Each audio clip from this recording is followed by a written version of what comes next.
ഹരേ കൃഷ്ണ. നമസ്തേ നമസ്തേ. ജ്യോതിഷ കൈരളിയിലേക്ക് സുസ്വാഗതം. നമ്മുടെ ഈ ചാനൽ സബ്സ്ക്രിപ്ഷനും ലൈക്കും ആയിട്ട് വളർത്തി പ്രോത്സാഹനത്തോടെ ഈശ്വരാനുഗ്രഹത്തോടെ മുന്നോട്ട് നയിക്കുന്ന നിങ്ങൾക്കെല്ലാവർക്കും എന്നും എൻ്റെ പ്രാർത്ഥനയും സന്തോഷവും ഉണ്ടായിരിക്കും. നമ്മൾ ഇന്ന്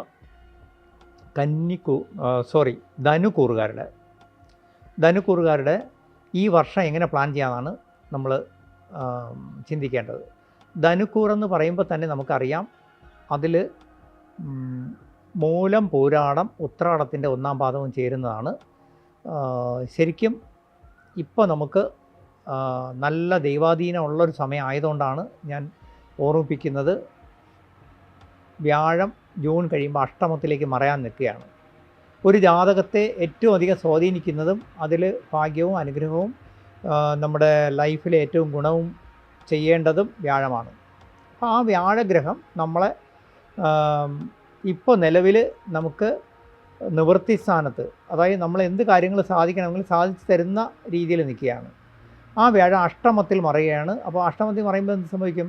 വ്യാഴത്തിന് ഏറ്റവും ദോഷം ചെയ്യുന്ന സ്ഥാനമാണ് അഷ്ടമസ്ഥാനം. അഷ്ടമത്തിൽ പൊട്ട അല്ലെങ്കിൽ കഷ്ടം എന്നാണ് ആചാര്യന്മാർ പറഞ്ഞിട്ടുള്ളത്.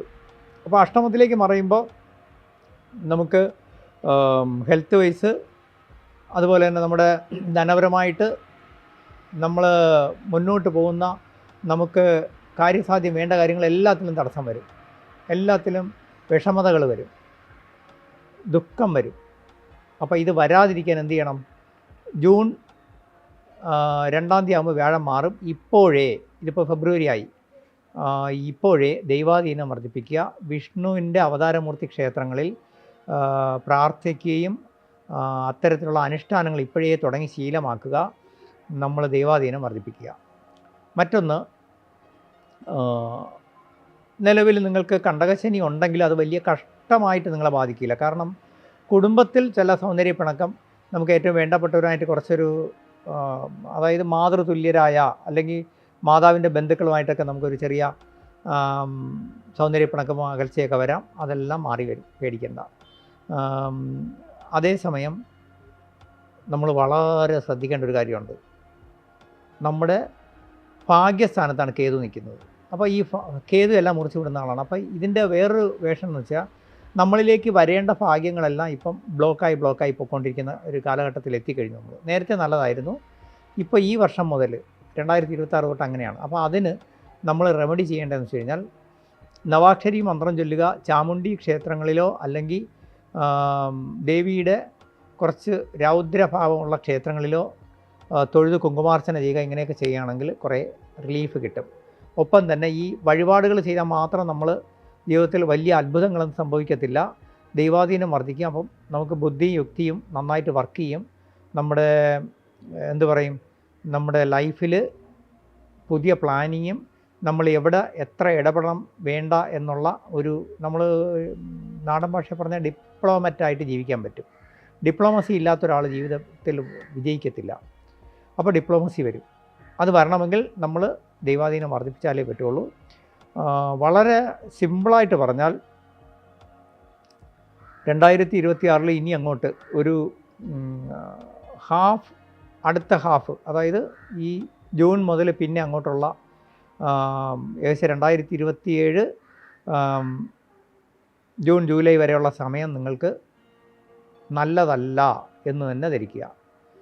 നമ്മൾ അപ്രിയ സത്യങ്ങൾ പറയരുതെന്നാണ്. എന്നാലും ഇത് പറയുന്നത് എന്തിനാണെന്ന് വെച്ചാൽ, സമയം നല്ലതല്ല എന്നൊരു ബോധം നമുക്കുണ്ടായാൽ നമ്മൾ തന്നെ മെൻ്റലി എല്ലാ കാര്യങ്ങളിലും സെൽഫായിട്ട് പ്രിക്കോഷൻ എടുക്കും, ജാഗ്രത പുലർത്തും. അതായത് വാഹനം യാത്ര, സാഹസിക കാര്യങ്ങൾ, ഇതിലൊക്കെ നമ്മൾ വളരെ ശ്രദ്ധിക്കും. സാഹസിക കാര്യങ്ങൾ ഒഴിവാക്കും. വാഹന കൈകാര്യം ചെയ്യുമ്പോഴും അപകടം വരാവുന്ന കാര്യങ്ങളൊക്കെ പോകുമ്പോൾ നമുക്കൊരു ശ്രദ്ധ നിൽക്കും. നമ്മളൊരു ധൃതിയും പിന്നെ വെപ്രാളവും കുറയ്ക്കും, ക്ഷമ പുലർത്തും. അതുപോലെ തന്നെ നമുക്ക് സമയം അത്ര നന്നല്ലെങ്കിൽ എന്തു ചെയ്യും? ആൾക്കാരുടെ വഴക്ക്, പ്രശ്നങ്ങൾ, ഇതിലൊന്നും ഇടയ്ക്ക് ചെന്ന് നമ്മൾ നിൽക്കില്ല. അവരുമായിട്ട് ആവശ്യമില്ലാത്ത കാര്യങ്ങളിൽ ചെന്ന് ഇടപെടില്ല. അവിഹിതമായ മാർഗങ്ങളിൽ ഇപ്പോൾ ഒന്നിനും ഇടപെടില്ല. അതുപോലെ തന്നെ നമ്മൾ അപ്രതീക്ഷിതമായി വരുന്ന പുതിയ പുതിയ കൂട്ടുകെട്ടുകളോ അല്ലെങ്കിൽ പുതിയ ബന്ധങ്ങളൊക്കെ നമ്മൾ ശ്രദ്ധിക്കും. ധനപരമായിട്ട് ആവശ്യമില്ലാതെ ആരെയും സഹായിച്ച് ധനനഷ്ടം വരുത്തത്തില്ല. ഇങ്ങനെ യുക്തിയും ബുദ്ധിയും അപ്ലൈ ചെയ്ത് മുന്നോട്ട് പോകുന്ന ഒരാളിന് ഈ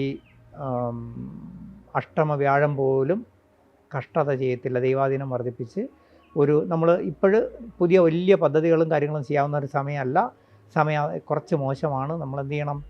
ക്ഷമയോടെയും സാവകാശത്തിലും കാര്യങ്ങൾ കൊണ്ടുപോവുക. ഫ്യൂച്ചറിലേക്കുള്ള പ്ലാനിങ്ങിലേക്ക് പോകുക. 2027 ഒരു ജൂൺ ജൂലൈ കഴിയുമ്പോൾ വീണ്ടും സമയം വളരെ നല്ലതാവുകയാണ്. അന്നത്തേക്ക് വേണ്ടുന്ന പ്ലാനിങ്ങുകൾ ഇപ്പോൾ ചെയ്യുക. എന്നിട്ട് ഇപ്പോൾ നമ്മളതൊന്നും മെറ്റീരിയലൈസ് ചെയ്യാതിരിക്കുക, ഇംപ്ലിമെൻ്റ് ചെയ്യരുത്. എന്നിട്ട് ഇപ്പോൾ നമ്മൾ ആ പ്ലാനിങ്ങിന് വേണ്ടുന്ന മറ്റ് കാര്യങ്ങളെല്ലാം കൊണ്ടടുപ്പിക്കുക. ഇപ്പം നമ്മളൊരു വീട് വയ്ക്കണമെങ്കിൽ അതിന് വേണ്ടുന്ന മെറ്റീരിയൽസും അതിന് വേണ്ടുന്ന ലേബേഴ്സും ഒക്കെ നമ്മൾ കണ്ടെത്തൂല്ലേ, അതുപോലെ കണ്ടെത്തി വയ്ക്കുകയേ ചെയ്യാവൂ. പണി ആരംഭിക്കുന്നത് 2027 കഴിഞ്ഞിട്ട് എന്ന് പറഞ്ഞതുപോലെ പുതിയ പദ്ധതികളെല്ലാം അപ്പോഴും മതി. ബിസിനസ്സിലായിരുന്നാലും നമ്മുടെ ജോലിയിൽ ഇപ്പോൾ മാറ്റത്തിനൊരു ശ്രമം വരികയാണെങ്കിൽ ചെയ്യരുത്. പുതിയ ജോലിയിലേക്ക് പ്രവേശിക്കുന്നത് ചെയ്യരുത്. എന്നാൽ ധനുക്കൂറുകാരുടെ എല്ലാ ജാതകങ്ങളും ഒന്നുപോലെ വരണമെന്നില്ല. ചാരവശാൽ ഇങ്ങനെ വന്നാൽ പോലും നിങ്ങളുടെ ജാതകം ഇപ്പോൾ നിങ്ങളെ സപ്പോർട്ട് ചെയ്യുന്ന ദശയോ അപകാരമോ ഒക്കെയാണ്, അല്ലെങ്കിൽ നിങ്ങളുടെ പ്ലാനറ്ററി പൊസിഷൻ അനുസരിച്ച് നിങ്ങൾക്കിപ്പോൾ നിങ്ങളുടെ ജാതകത്തിലുള്ള ഏതെങ്കിലും യോഗങ്ങൾ ഫലിക്കുന്ന സമയമാണ് എന്നുണ്ടെങ്കിൽ ഇത്രയും കഷ്ടതയൊന്നും വരില്ല. അത് നിങ്ങളെ സപ്പോർട്ട് ചെയ്യും. അപ്പം ടോട്ടലി ഒരു ശ്രദ്ധ പുലർത്തേണ്ട ഒരു വർഷമാണ്, ജാഗ്രത പുലർത്തേണ്ട വർഷമാണ്. എടുത്തു ചാടി ഒന്നും ചെയ്യരുത്. എല്ലാത്തിലും ഒരു സെക്കൻഡ് ഒപ്പീനിയൻ വേണം. നമ്മൾ ജാമ്യം, അന്യരുടെ കാര്യങ്ങളിൽ ഇടപെടുക, അതുപോലെ ലീഗൽ കാര്യങ്ങളിലോ അല്ലെങ്കിൽ നിയമപരമായ കാര്യങ്ങളിലോ പോലീസ് വഴക്ക് കേസുകളിലൊന്നും പോയി പെടാതെ സൂക്ഷിക്കുക. അത്തരം സാഹചര്യം വരുമ്പോൾ നമ്മൾ സംയമനത്തോടെ പതുക്കെ ഒന്ന് പുറകോട്ട് മാറുക. കാരണം ഇപ്പോൾ നമുക്ക് സമയം അത്ര ഒന്നല്ല. അതുകൊണ്ട് ഒന്നിലും നമ്മൾ എടുത്തു ചാടരുതെന്നർത്ഥം. അങ്ങനെ ശ്രദ്ധിച്ചു പോയാൽ ഈ വർഷം നന്നായിരിക്കും. എന്തായാലും ഈ വർഷത്തെ നിങ്ങൾ വളരെ ശ്രദ്ധാപൂർവം ജീവിച്ച് ഈശ്വരാനുഗ്രഹത്തോടെ ഇപ്പോൾ തീർത്ഥാടനങ്ങളും ദൈവാധീനവും വർദ്ധിപ്പിക്കുന്ന കാര്യങ്ങളും ചെയ്ത് മുന്നോട്ട് പോവുക. ഹരേ കൃഷ്ണ. എല്ലാ അനുഗ്രഹങ്ങളും വരട്ടെ. ഇതിൻ്റെ താഴെ എൻ്റെ വാട്സപ്പ് നമ്പറുണ്ട്. നിങ്ങൾക്ക് സംശയങ്ങൾക്കും ജ്യോതിഷ ആവശ്യങ്ങൾക്കും അതിൽ മെസ്സേജ് ഇടാം. ഞാൻ കോൾ അറ്റൻഡ് ചെയ്യാറില്ല. വാട്സപ്പിൽ മെസ്സേജ് ഇട്ടാൽ ഫ്രീ ആവുന്ന മുറയ്ക്ക് മെസ്സേജ് തരും. ഹരേ കൃഷ്ണ. നന്നായി വരും.